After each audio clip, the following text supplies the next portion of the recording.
성경 누가복음 3장 3절부터 8절까지 봉독합니다. 요한이 요단강 부근 각 처에 와서 죄사함을 받게 하는 회개 세례를 전파하니 선지자 이사야의 책에 쓴 바 광야에서 외치는 자의 소리가 있어 이르되 너희는 주의 길을 준비하라. 그의 오실 길을 곧게 하라. 모든 골짜기가 메워지고 모든 산과 작은 산이 낮아지고 굽은 것이 곧아지고 험한 길이 평탄하여질 것이요 모든 육체가 하나님의 구원하심을 보리라 함과 같으니라. 요한이 세례 받으러 나오는 우리에게 이르되 독사의 자식들아 누가 너희에게 일러 장차 올 진노를 피하라 하더냐. 그러므로 회개에 합당한 열매를 맺고 속으로 아브라함이 우리 조상이라 말하지 말라. 내가 너희에게 이르노니 하나님이 능히 이 돌들로도 아브라함의 자손이 되게 하시리라.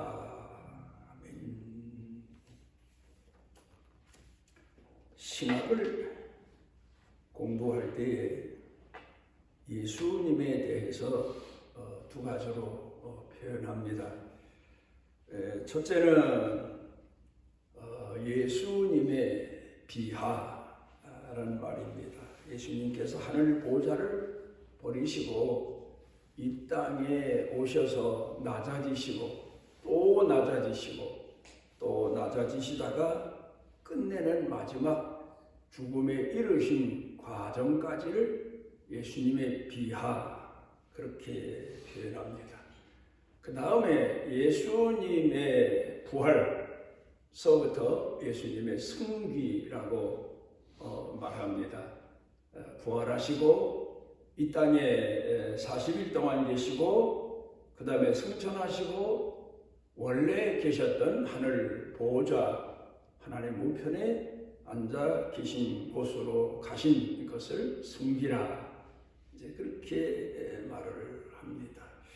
근데 오늘은 이 땅에 오신 예수님께서 얼마나 낮은 자리에 오셨나, 얼마나 가난하게 오셨나, 그리고 얼마나 마치 무능한 자처럼 아주 작은 자로 오셨나 하는 내용부터 생각하면서 우리를 찾아오신 예수님이 어떤 모습으로 나를 찾아오셨나를 다시 생각해보고 내가 그 예수님을 어떤 자세로 영접하고 살아가야 되나를 돌이켜 생각해보는 그런 시간을 가지려고 합니다.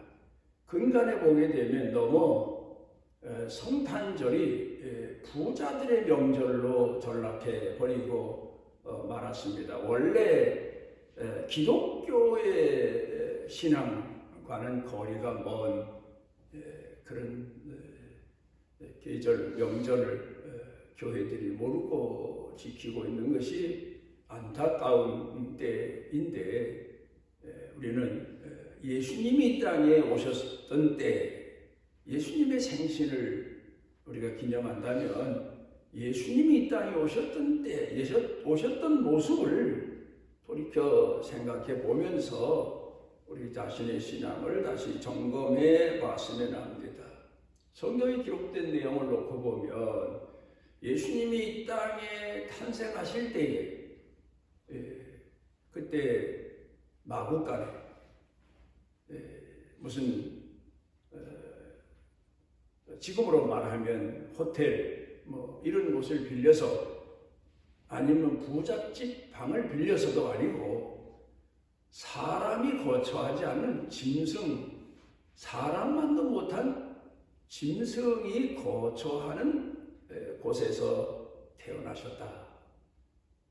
이걸 우리가 한번 깊이 생각을 해봐야 됩니다. 얼마나 낮은 곳에 가난한 자로 천한 자로 이 땅에 오셔서 생을 시작하셨나 하는 걸 생각해 봐야 돼요. 그런가 하면 또 우리가 머리를 들어 하늘을 우러러볼 때 그 많은 별들 중에 아주 작은 별로, 아주 작은 별로 태양도 아닙니다.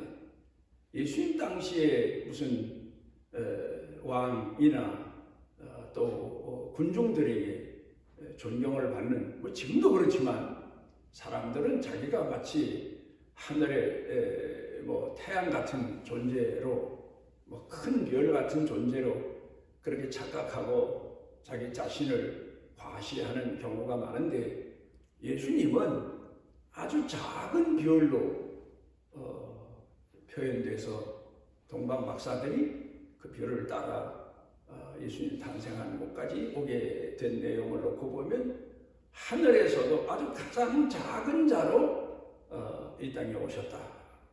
그렇죠. 천사보다도 더 작은 자로 그렇게 오신 예수님이심을 우리가 잊어서는 안 됩니다. 이렇게 작은 자로 오시고, 이렇게 가난한 자로 오시고, 이렇게 궁핍한 자로 오시고, 이렇게 천한 자로 이 땅에 오신 예수님은 그 오신 이유가 무엇일까? 바로 그런 예수님을 영접하는 사람들도 그 마음의 자세가, 삶의 물론 모습도 어찌 보면 가난하고 병들고 그리고 소외당하고 무시당하고 멸시당하는 이제 그런 생을 살던 사람들을 찾아오신 그런 예수님 모습을 생각해 볼 수 있고, 그런 마음을 가져야, 그런 자의 마음을 가져야 비로소 예수님을 영접할 수 있다. 그런 메시지가 담겨져 있는 것을 우리가 다시 한번 돌이켜 이 성탄 아침에 생각을 해봐야 될 겁니다. 이런 얘기가 있습니다. 사람들 중에서 시각 장애인들이 사람의 말을 듣는데 보통 사람보다 20배나 더 청각이 발달됐다. 이제 그런 의학적인 보고가 있습니다. 우리가 얼른 생각해 볼 때, 눈먼 사람이 남의 말을 들을 때, 눈 멀쩡한 사람보다 정말 20배나 더 세미할 정도로 들을까? 상상이 가지 않는 내용이지만, 연구한 사람들의 발표에 의하면 20배나 청각이 발달됐다. 그 얘기입니다. 왜 그럴까? 우리는 너무 많은 것을 보았기 때문에, 보고 사기 때문에 거기에 마음을 뺏깁니다. 생각을 뺏깁니다. 그래서 집중력을 잃어버린다는 거예요. 하나에 대한, 듣는 데 대한 집중력을 잃어버린다는 거예요. 그런데 이 모든 사물을 볼 수 없는 대신 듣는 훈련이 잘 됐기 때문에 집중적으로 듣는 그런 훈련이 되어 있기 때문에 듣는 보통 사람보다 영향력이 20배나 더 증가된다. 이제 그런 얘기입니다. 오늘 우리가 이 얘기를 들으면서 생각해 봐야 될 내용이, 우리가 너무 마땅히 집중해야 될 곳에 집중하지 못하는 이유가 너무 생각이 많아서, 너무 많은 세상의 생각과 마음을 뺏겨서 라는 사실. 그렇다면 우리가 마땅히 집중해야 될 신앙에 대해서도, 하나님의 말씀에 대해서도 우리가 한번 깊이 돌이켜 생각을 해봐야 됩니다. 왜? 우리를 구원하기 위해 찾아오신, 죄에서 구원하기 위해 찾아오신 예수님에 대해서 그렇게 집중하지 못하나? 왜 신앙에 대해서 집중하며 살지 못하나? 오직 구원은 그 길밖에 없는데, 이 세상에서 구원은 그 길밖에 없는데 우리는 왜 집중하지 못하나? 그 마음을 이곳저곳에 빼앗겼기 때문에, 그리고 빼앗긴 마음을 돌이키지 못하기 때문에,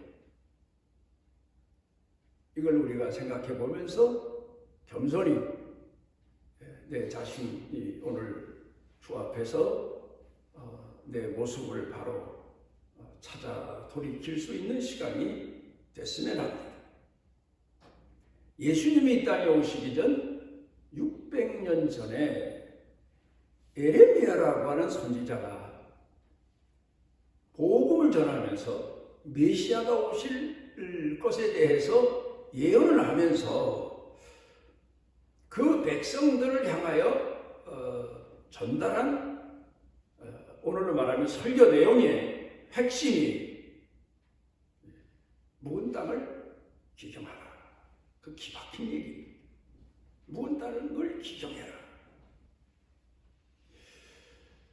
묵은 땅에 그냥 씨 뿌려봐야 소용없다는 얘기죠. 좀 더 자세히 예수님이 이 땅에 오셔서 복음을 전하시면서 아마도 에레미야가 전한 묵은 땅을 기경하라, 갈아엎어라, 그런 내용의 말씀을 상기시키시면서 비유를 들어 말씀하신 내용이 바로 누가복음 4장에 나오는 마가복음 4장에 나오는 씨 뿌리는 비유의 말씀일 겁니다. 어떤 사람이 씨를 뿌리러 나가서 씨를 뿌리는데 그 씨가 잘 갈아엎어진 땅에 씨가 뿌려지는 게 아니고, 씨를 뿌려 보니까 어떤 씨는 길바닥에 뿌려지고 어떤 씨는 가시덤불에 뿌려지고, 막 뿌리다 보면 어떤 씨는 돌짝밭에 뿌려지고, 그리고 어떤 씨는 좋은 땅, 잘 준비된 땅, 갈아엎어서 부드럽게 된 땅에 떨어져서 싹이 나서 자라게 되는데, 길가에 뿌려진 씨는 뿌리 내릴 땅이 단단하기 때문에 내리지 못해서 새들이 와서 주워 먹었고, 또 돌짝밭에 뿌려진 씨는 싹이 좀 나서 자라는 듯 하더니 뿌리를 더 깊이 내릴 수 없어서 말라 죽었고, 가시덤불 엉겅퀴 뿌려진 씨앗은 가시덤불 때문에 어쩌면 싹이 났다가도 가시덤불은, 이 덤불은 다 큰 나무도 기어 올라가서 덮어 죽여버리고 마는데, 씨앗이 어떻게 거기서 싹 튀고 자라서 열매를 맺게 되겠습니까? 이런 비유의 말씀을 하신 것을 생각해 보면, 교만한 자, 큰 자로 자처하는 자, 자기 명예, 명분에 사로잡혀 사는 사람, 오늘로 말하면 그런 사람들은 복음을 받아들일 수 없다는 말씀입니다. 근데 농사하는 법에 대해서는 우리가 들어서 알고, 이 지역에 와서 내가 또 보면서 옛날을 추억하면서 여러 가지 생각을 많이 합니다. 그런데 농사가 그래요. 먼저 곡식을 심어서 거두어 들였으면 그 다음에 곧바로, 이 지역분들 참 부지런하시더라고요. 땅을 갈아 엎어놔요. 그러니까 금년 농사 풍작을 거뒀다고 해서 내년에 그 땅에다 그냥 씨를 뿌리면 농사 폐농되는 거죠. 땅을 갈아엎어야 돼요. 이걸 다른 말로 말하면, 조금 전에 내가 아주 금 그릇에다가, 좋은 그릇에다가 음식을 담아 먹었습니다. 그리고 돌아서서 또 음식을 그 그릇에 담아 먹기 위해서는 그릇이 깨끗이 설거지가 되어져 있어야 됩니다. 그렇지 않으면 먼저 먹었던 음식에 찌꺼기가 묻어 있어서 이건 짐승 밥그릇처럼 더럽혀진 상태라 설거지가 돼야 돼요. 땅은 아무리 많은 결실을 거두어 들인 풍작의 땅이라도 또다시 며칠 후에 이모작을 한다든가 또 다른 농사를 짓기 위해서는 그 땅이 갈아엎어져야 됩니다. 무엇을 의미합니까? 우리는 오늘 신앙생활 하면서 교회에서 많이 보는 일입니다. 처음에 교회 나올 때에는 나는 무익한 자입니다. 나는 죄인입니다. 나는 하나님 앞에 참 긍휼하심도 입을 자격이 없는 자입니다. 그렇게 겸손하고 아주 겸손한 신앙인으로 신앙생활 하는데 조금 신앙생활 하면서 시간이 가고 뭐 좀 자기 자신이 교회를 위해서 봉사하고 헌신하고 신앙생활한 사람으로 말하면 경력이 쌓아져 가면 그 다음에는 못쓸 성도가 되어버리고 맙니다. 오히려 교회에 거치는 자가 되고 맙니다. 오히려 복음의 길을 망치는 자가 되어버리고 맙니다. 공로자, 경력자, 경험자 이런 사람들이 결국 교회의 문제거리가 되고 복음에 거치는 자가 되고 그래서 하나님의 긍휼하신 은혜 속에서 스스로 벗어나 버리고 마는 그런 경우가 참 많습니다. 근데 여기 보면 땅을 기경해라. 에레미야가 예수님 오시기 전 600년 전에 외친 그 내용을 생각해 보면 땅만 기경하라고 하진 않았을 겁니다. 땅만 갈아엎으면 좋은 땅은 땅만 갈아엎어도 농사 되더라고요.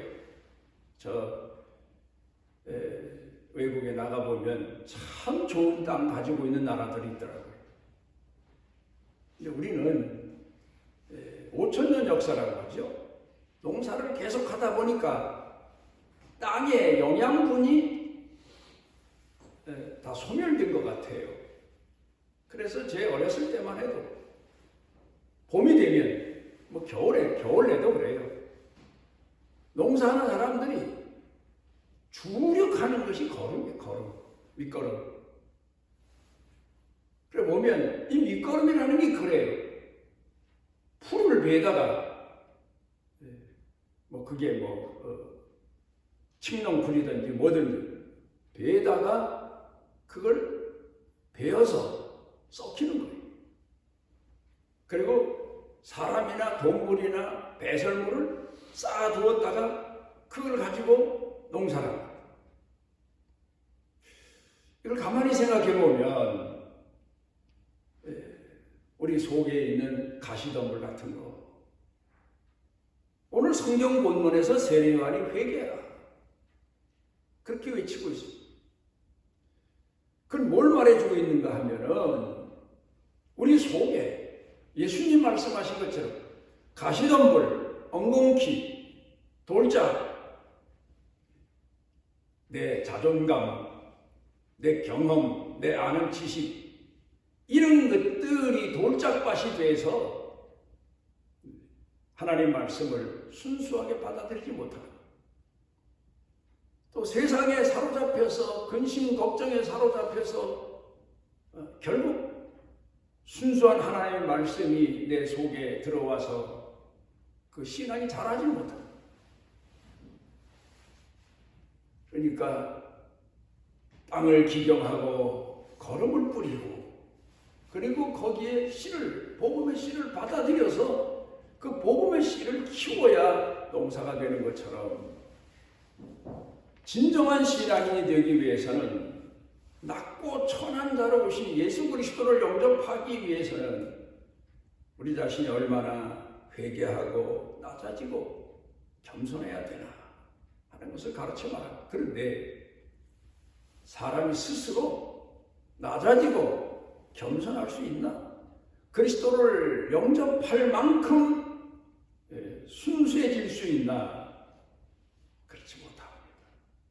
그래서 하나님께서는 그 사랑하시는 백성들을 구원하시기 위해서 그들의 삶에 그들을 깨우쳐 주시고 가르쳐 주시고 낮아지게 하시기 위한, 제가 자주 말하는 사건 계시의 역사를 이루어 가시고 계신 겁니다. 그러니까 우리에게 고난도 주시고 역경도 주시고, 그러면서 신앙을 받아들이고 신앙을 키우는 신앙의 사람이 되어 가도록 하신다는 말입니다.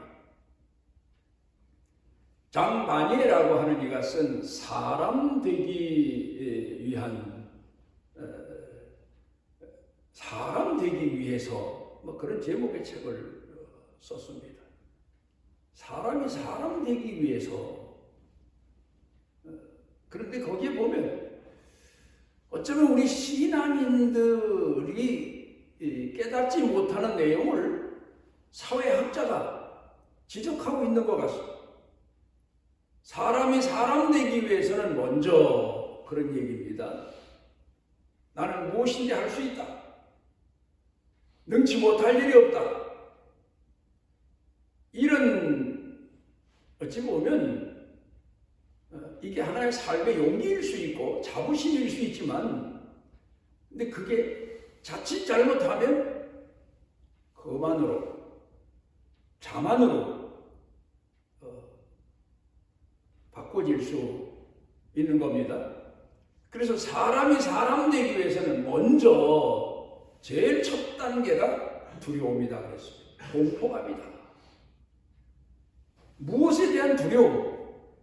내가 작고 무익한 자고 강한 자의 위협을 받고, 그러면서 사람 되기 시작한다는 거예요. 자기 자신을 돌아본다는 거예요. 자기 자신의 무능함을 알게 됐다는 거예요. 그러니까 공포와 두려움을 통해서 사람 되어감이 시작된다. 그렇게 말하고 있어요. 그 다음에 두 번째로는 자기 자신의 한계를 깨달으면서 사람이 되어간다. 자기 자신의 한계, 그걸 깨달으면서 사람이 되어간다. 나는 무엇인지 할 수 있는 줄 알았는데 내 한계는 이밖에 안 되는구나. 참 얼마나 미약한가. 나는 피조물이구나. 피조물 중에서도 아주 작은 피조물, 무익한 피조물이다. 이런 존재감을 깨달으면서 우리가 자기 자신의 죄를 깨닫게 되고, 허물을 깨닫게 되고, 무능을 깨닫게 되고, 하나님 앞에 죄인인 것을 고백하게 되고. 그러니까 오늘 성경 본문에서 말씀하고 있는 내용을 보게 되면 세례 요한이 주님 오시는 길을 예비하라. 그거는 낮은 자로 오시고 낮은 자에게 오시고 겸손한 자로 오시고 겸손한 자에게 오시는 그 예수 그리스도를 영접하기 위해서는 너희들 지금 생각하고 있는 명예, 명분, 자만, 위치, 이런 것 가지고는 영접지 못한다. 오히려 예수 그리스도를 너희는 핍박하는 자가 되고 만다. 거역하는 자가 되고 만다. 그런 경고입니다. 그래서 나는 이 코로나 시대를 살아가면서 참 딱해 보이는 사람들이 있어요. 예수님 당시에 우리는 그런 얘기를 가끔 합니다. 빌라도라고 하는 사람 참 불쌍하다. 그때 총독만 안 지냈으면 그 부인이 예수님에 대해서 어느 만큼 알고 예수님을 영접한 신앙인인지 모르겠지만 하여튼 예수님을 의인으로 알고 예수님으로 해치면 안 된다고 남편에게 그렇게 조언했는데 자기 명예 명분을 버릴 수 없어서 본인도 예수님을 십자가에 못 박지 않으려고 애를 썼지만 제사장과 당시의 종교인들이 난동을 부릴 것 같아서 그래서 두려운 마음에서 결국 예수님을 십자가에 못 박는데 내가 중으로 2000년 기독교 역사에서 예배 드릴 때마다 성도들이 신앙 고백할 때마다 본디오 빌라도에게 고난을 받으사 그렇게 이야기를 하고 있습니다. 그런데 오늘 이 시대에 대통령, 도지사, 시장 참 이 사람들은 불행한 시대에 불행한 지기를 유지하느라고 우리 한국 기독교 역사 150년 넘은 기독교 역사에 교회 문을 닫게 한 사람들 이건 영구적으로 남을 겁니다. 본인들이 어떻든 본인 마음은 그렇지 않았다 치더라도 지금 우리 교회 문 앞에 들어오는데도 집합금지 명령 이런 거 갖다 붙여놓고 있잖아요. 불행한 사람들. 이 사람들이야말로 가시덤불, 엉겅퀴, 돌짝밭 그리고 길가 같은 그런 마음을 가져서 진정으로 예수님 앞에서 겸손한 신앙인으로 세례요한이 말한 것처럼 회개합당한 열매를 맺기는 틀린 사람들일 것 같습니다. 그런데 제임스 오톨이라고 하는 학자가 변화를 이끌어 가기 위해서 걸림돌이 되는 것 33가지를 연구해서 책을 냈는데 그 중에서 가장 중요한 대목이 자기 자신이 변화되어야 되는 걸 알아요. 생각을 바꾸고 마음을 바꾸고 겸손한 사람이 되어야 되는 것도 알아요. 그런데 그렇게 하지 못하는 이유가 걸림돌이 바로 거기에 따르는 변화에 따르는 불이익 때문이다. 손해를 보는 것 때문이다. 손해보지 않으려고 결국은 변화돼야 되는 줄 알면서도 손해보지 않으려고 하다가 결국 변화되지 못한다. 그런 얘기. 오늘도 우리 신앙인들 중에도 그래요. 본인 자신이 더 낮아지고 겸손해야 되는 걸 알아요. 그러면서도 겸손하고 낮아진 그런 신앙인이 되지 못하는 이유는 불이익이 오기 때문에. 그러니까 자기가 버려야 될 것을 아까워서 버리지 못하기 때문에. 바리새인과 죄인이 예수님 오셨을 때 예수님 비유하신 대로 성전에 올라가 기도합니다. 그런데 바리새인은 성전에 올라가서도 자기를 의인으로 착각을 해요. 나는 주일을 지켰고 안식일을 지켰고 11조를 드렸고 나는 선한을 행했고 악을 행치 않았고 저 세리와 같지 않고 성전에 가서도 겸손하신 예수님이 주인이신 성전에 가서도 자기 자신이 의인으로 착각하는 이 외식자 바리새인에게는 구원은 이미 틀린 거지. 근데 세리는 자기 죄를 알아요. 머리도 못 들어요. 하늘을 오르러보지도 못해요. 자기 죄가 너무 가슴 아파서. 근데 하나님은 이 세리의 기도를 들어주셨다. 그러니까 세리처럼 자기가 죄인 중에 죄인인 것을 알고 무익한 자인 걸 알고 그리고 가슴 아파하는 사람에게 하나님은 말씀의 은혜, 긍휼의 은혜, 위로의 은혜, 구원의 은혜, 죄사함의 은혜를 베푸신다. 그걸 말씀하시고 계십니다. 그런데 오늘 한국교회 성도들은 어떻습니까?